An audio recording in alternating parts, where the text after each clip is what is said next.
Actually, it's a pleasure to me to speak with you, to the very diverse international community, and it's a pleasure for me to speak on this topic.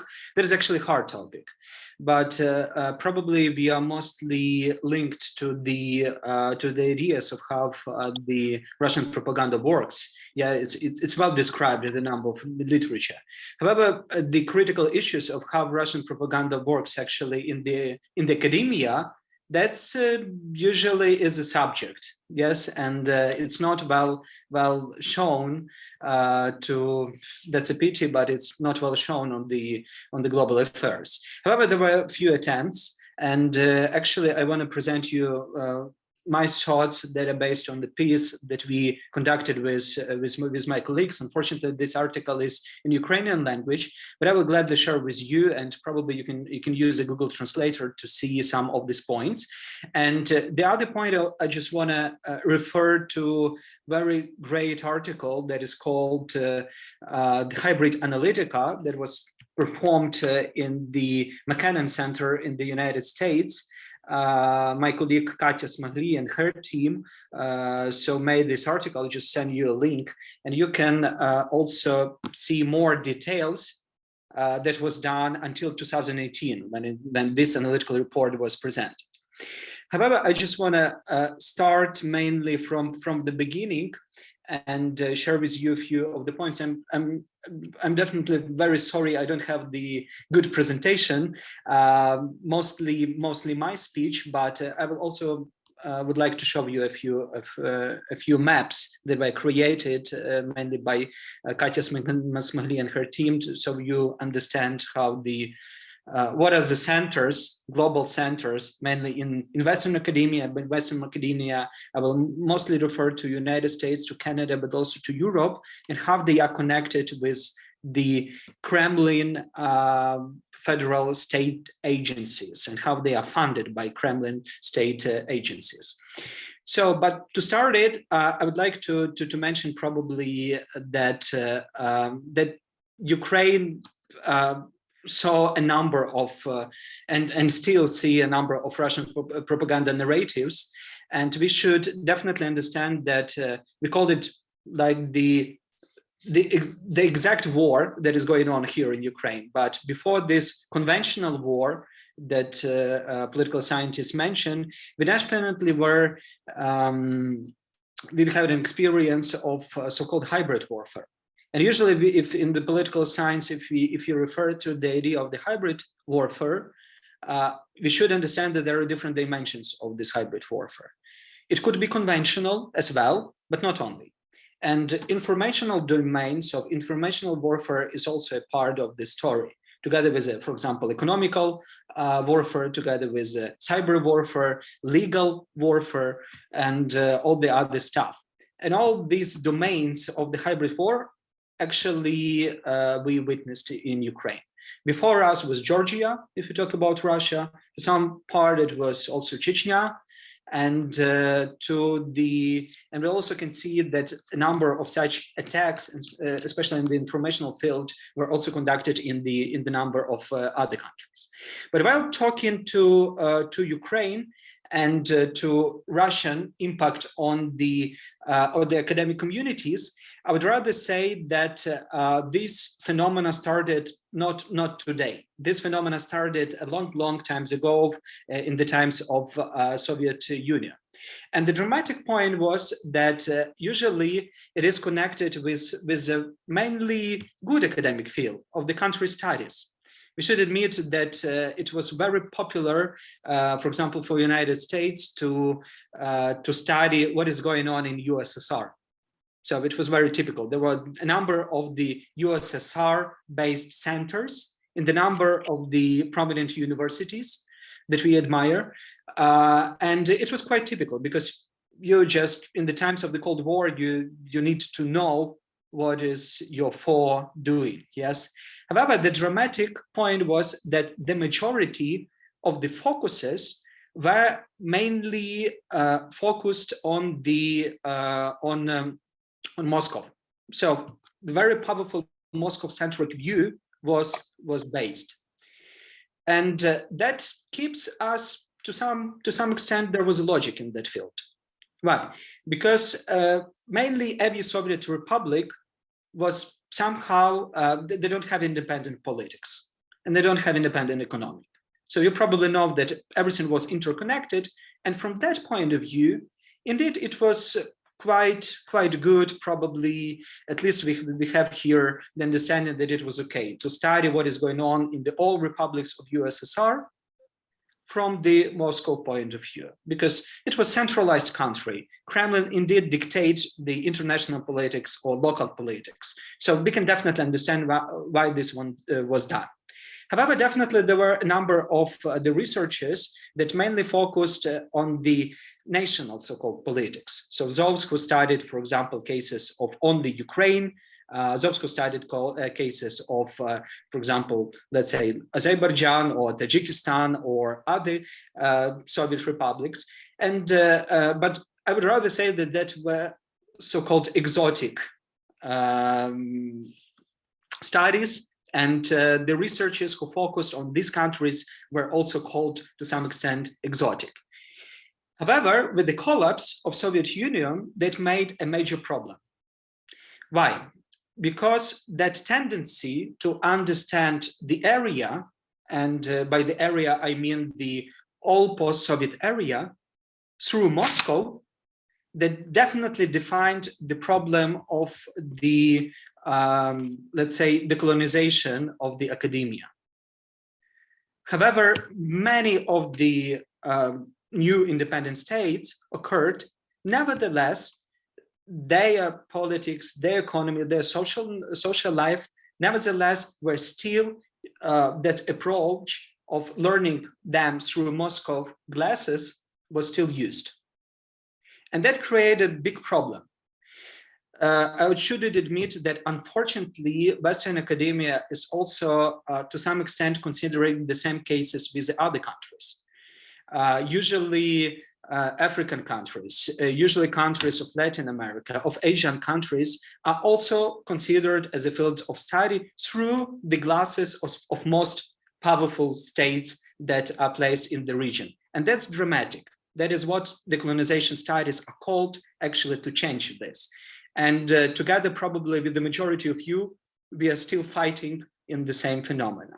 So the problem occurred as the as the studies of Ukraine were done in the Russian manner, yes, and the majority of the faculties, the majority of schools, were still thinking about these countries through the understanding of Russian narratives.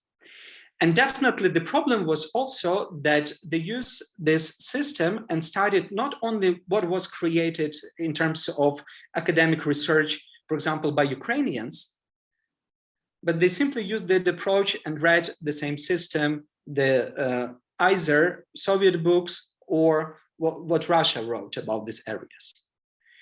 And here, definitely there is a tricky situation because all the narratives about Ukraine, to some extent, were shown through Russian glasses, through Russian narratives.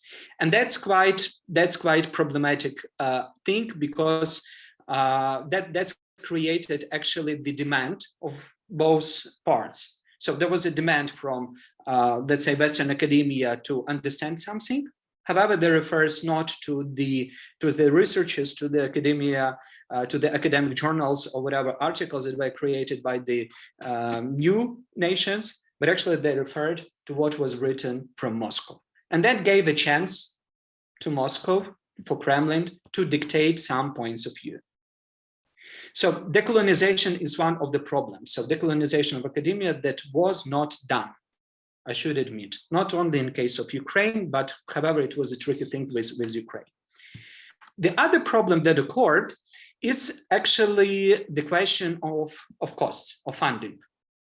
I am actually, Father Roman mentioned that I was spending a lot of my time in academic field, mainly in administration, but also part of my job was international affairs. So that's used, I was used to work with many of the universities, and usually the funding system is one of the most dramatic things. What is important here, and I will show you the case basing on the United States experience here. So usually in the times of Cold War, so-called Soviet studies were very brightly funded by the federal budgets, and for the one purpose. So they simply need specialists to answer some of the requests of the government. So these specialists were used to help them to develop some governmental policies of West, or for example, of the United States towards USSR. And the same story was done in Soviet Union to study what is going on the West, collective West in different countries. In terms of United States, if we're talking about the United States, in 1983 there was the governmental decision to adopt a law and to fund very specifically studies of Eastern Europe and USSR. So it was called the law on the research of Eastern Europe and USSR. That practically gives American universities from the federal budget more than 50 million of US dollars for 10 years. So you can imagine that additionally, each year, 5 million of US dollars was spent for the studies of Soviet Union. That's not huge, to be frank. That's not huge. That's not huge amount. We should definitely understand this, and probably many of the other countries are spending more. However, what is important here that this is huge for the American system of federal costs, because usually their institutions are self-funded. For example, if you compare with the spendings typical on the old library system, in 1985, it was spent near 77 million of US dollars for all the libraries. And here we have 5 million of dollars that is spent, probably 10% of that is spent only for research towards USSR. And what is important here to mention that universities gladly use this opportunity because this is an extra cost. So they started to fund it, so-called the centers of Sovietology, so learning what is going on in Soviet Union. And there is a beautiful article in New York Times of 1984, and the author of this article, Susan Rasky, she made that only in 1984, this $5 million created a grant opportunity for 624 researchers in the United States. And the receivers of this grant were very bright universities like University of California, Harvard University, Stanford University, and many, many others. So I just want to repeat that for you to understand. So starting from 1984, every year was spent cost to grant probably 600 researchers yearly. 600 researchers yearly.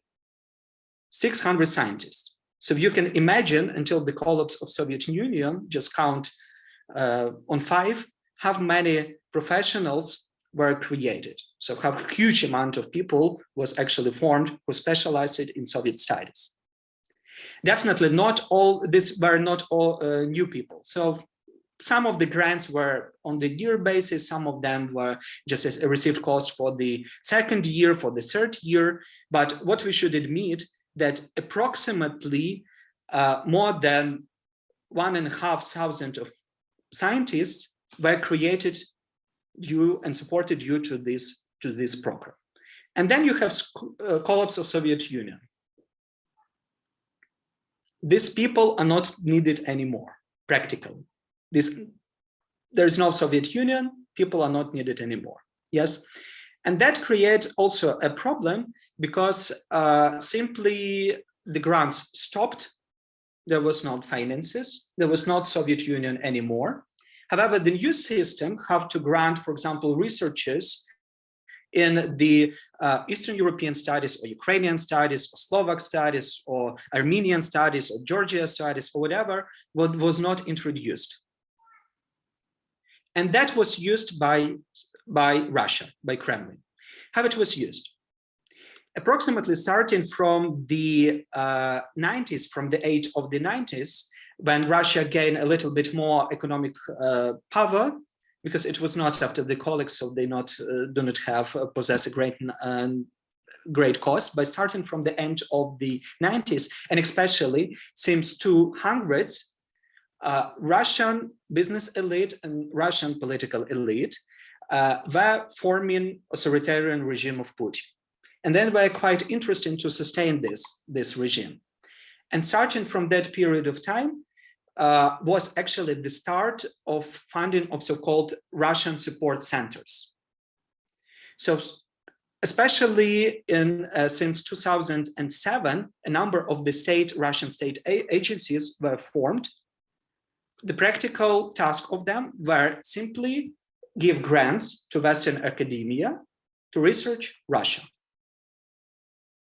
To such extent, in 2007 and 2008, Russian government created so-called organizations as Russian collaboration, or in Russian language, Россотрудничество. There was also funded and started what is called Russian World Foundation, Gorchakov Foundation, a number of others foundations that once more were financed through Russian budget. Usually, this tactics is not strange in democratic countries, because a number of countries, they started such type of institutions. It's okay. But when we talk about the authoritarian regimes, there is a problem, because for authoritarian regimes, you can imagine they control media, they control informations. These centers became a center of Russian propaganda. And then you can definitely show that there are a number of the scientists who can skip this, because it's scientific work to skip this, to understand what is propaganda, but what is not. But here I refer once more to the numbers of this Sovietologists, of these people who were concentrated on the Soviet studies and simply have not worked. Due to these fundings, Russian fundings, they get this work. And thus, a number of different centers all over the world, but practically in the Western academia, were funded. And the situation was so dramatic that actually it becomes a problem for the number of the governments. And I remember the article of the head of the Estonian intelligence service that in 2018 recognized that in his country, in Estonia, there is a very coordinated, well-coordinated network of politicians, journalists, members of the think tanks, members of universities that Estonian intelligence service recognized as representatives of the Russian propaganda. To understand actually the scale of that, I just want to say you that officially, only officially, in 2020, federal budget of the Russian cooperation was 4 billion of rubles. That's to some extent, it's if I'm not mistaken, to the present money, it's more than 50 millions of US dollars. That was official budget of the Russian collaboration that was spent to create collaboration with the other states. And here I want to actually to refer to the research of Dr. Katerina Smagli that was published in 2018 as an analytical report based on the what is called the McKinnon Center that is called Hybrid Analytica. So the main purpose of this article was actually to study which analytical centers, which also scientific journals, and which universities has established the centers of studying of Russian studies, and how they were financed and from which sources they were financed. And Dr. Katerina Smagli, she mentioned very important thing, that since 2008, probably since the Georgian-Russian war, the relations between West and Russia definitely were spoiled.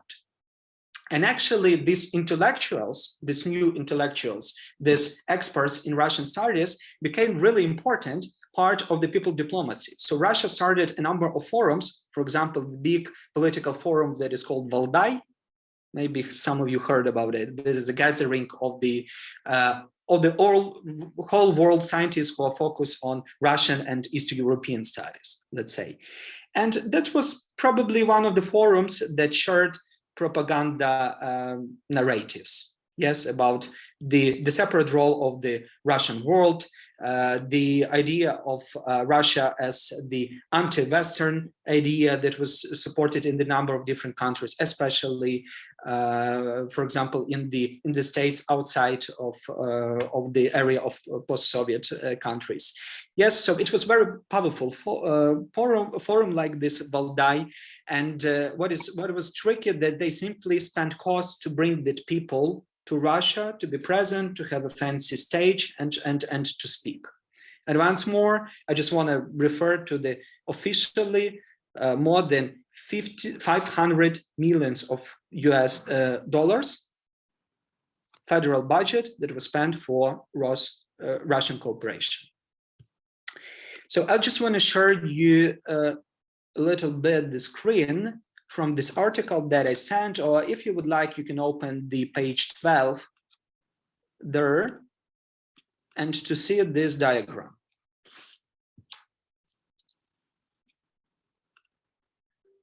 So they identified, and later I do recommend you to read this report. So they identify, for example, such centers and their connections to the number of the Russian studies. And you can see that these are prominent centers like Kennan Institute, for example, United States, or Wilson Center.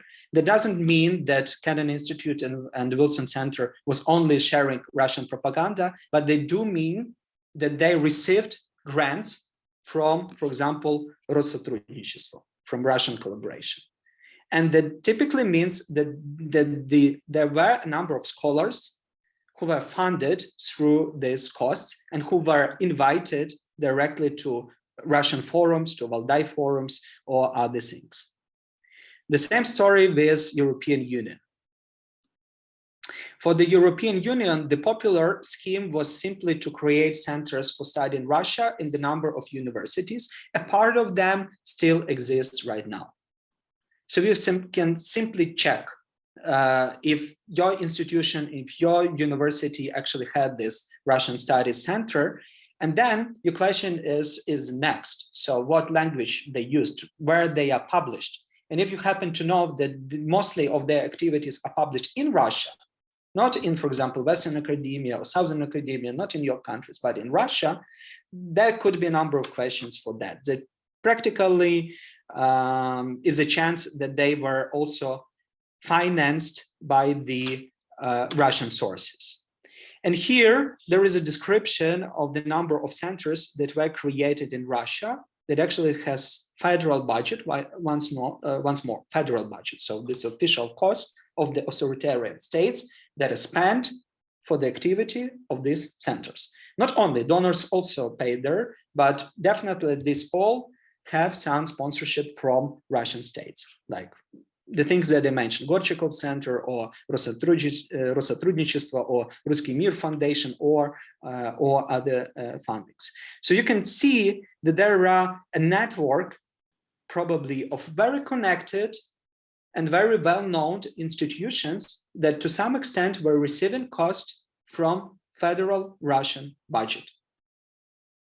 And these costs were definitely spent for the activities that lays in the terms of the Russian rhetorics or Russian policies or Russian ideas.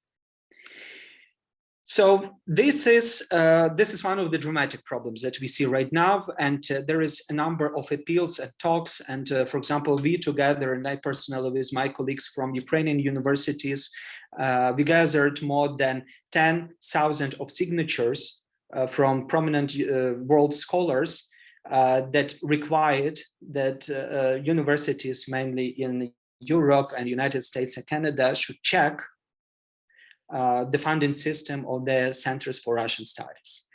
That definitely this war showed that this is one of the directions how they could be funded, that the costs were allocated, and a lot of costs were allocated, and definitely they formed the vision of the Russian interests. So what was the most popular formula? What they used, the most popular formula? Actually, some of the centers, they do not need to be centers of Russian propaganda. So this is not simple stories. So the majority, because definitely countries will not understand this, yes, and societies will not understand this.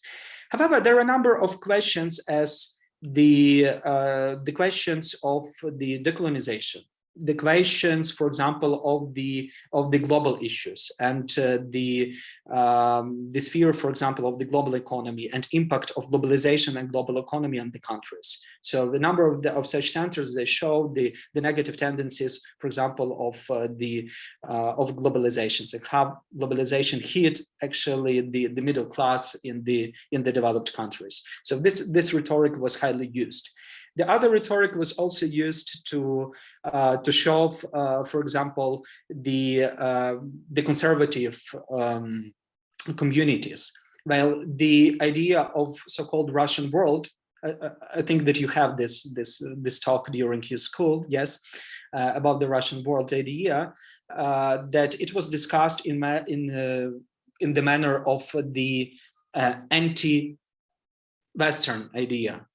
Yes, so Russian world as something that is anti-Western, and that was supported. That was supported by the number of the conservative fields, and because they stress that this anti-Western rhetorics presented by the Russian world is simply about the Christian values. So they try to privatize Christian values. They start talking about all these values as if they were only presented in Russia and never happened in the world. So this privatization of the Christian values was very tricky instrument for a Russian world idea, but it was used. And unfortunately, a number of the conservative communities in Western countries, they simply agree, yes, we see decline, for example, of the Christianity in our states.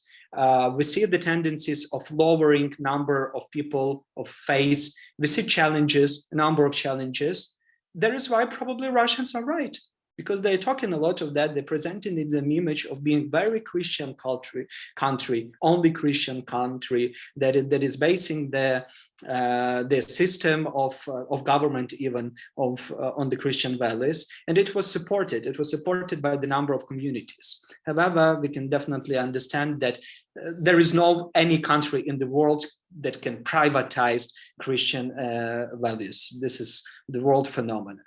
What is also important that the Putin himself, he started to support that vision, that image, because in a number of his speeches, he stressed of his public support of church.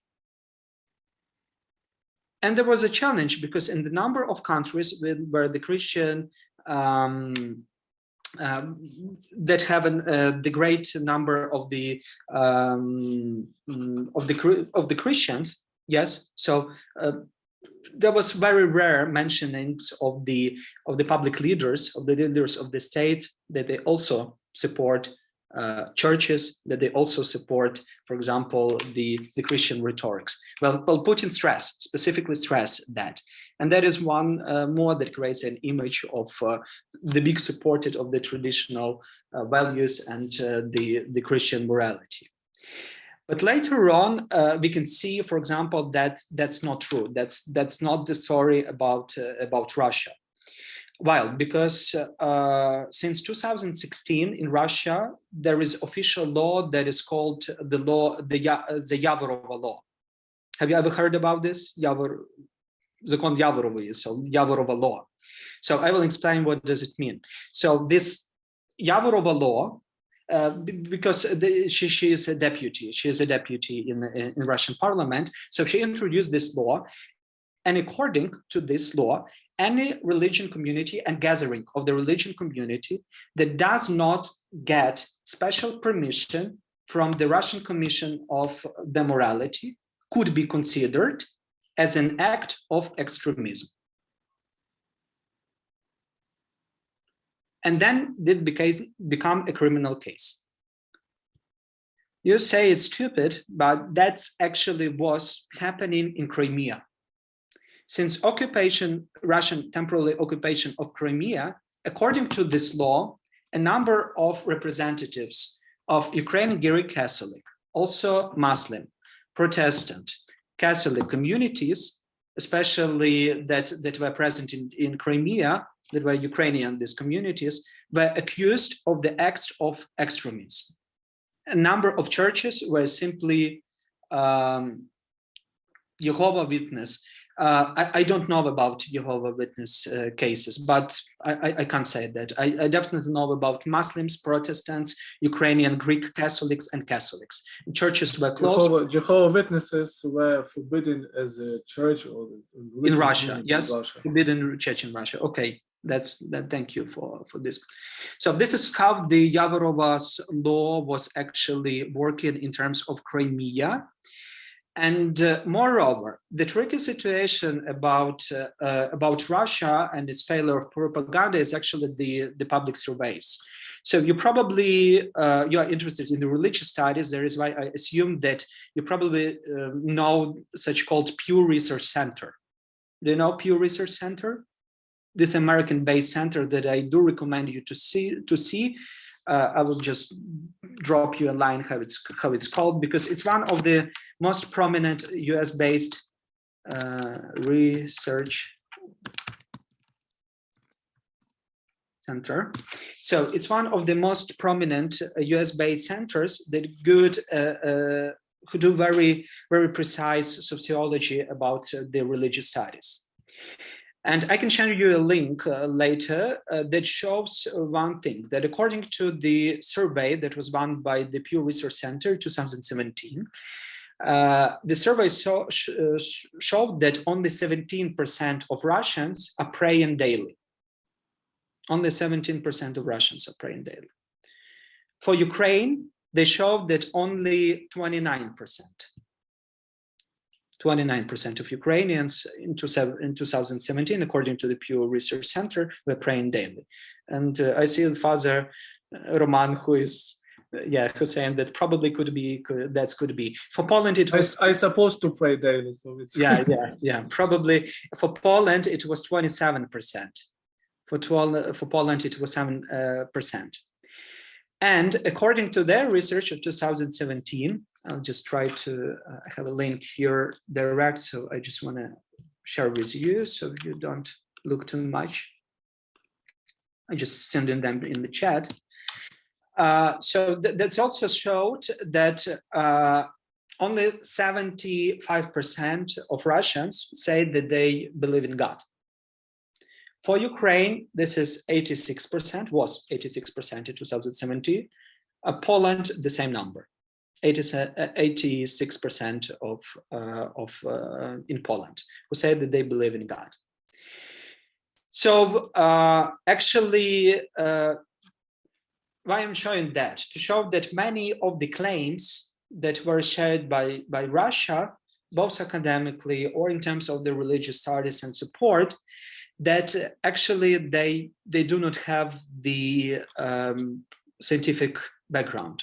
So that's the only narratives that publicly Putin, Kremlin, and all his team was using to create an image of the country. And actually, the final thing that it was stressed, that we definitely see what is happening in Russian-Ukrainian war, these massacres that are happening and these violations of any probably possible international laws and orders, and that challenges, humanitarian challenges that they created, that rapes, that killings that they are doing, is also showing that for they are ready to do whatever they're ready to do to support like the official their doctrine. And I just want to finish once more with the mentioning that unfortunately a number of the centers and networks were created. Not all of them are bad, but the majority of them received funds from Russian federal budget.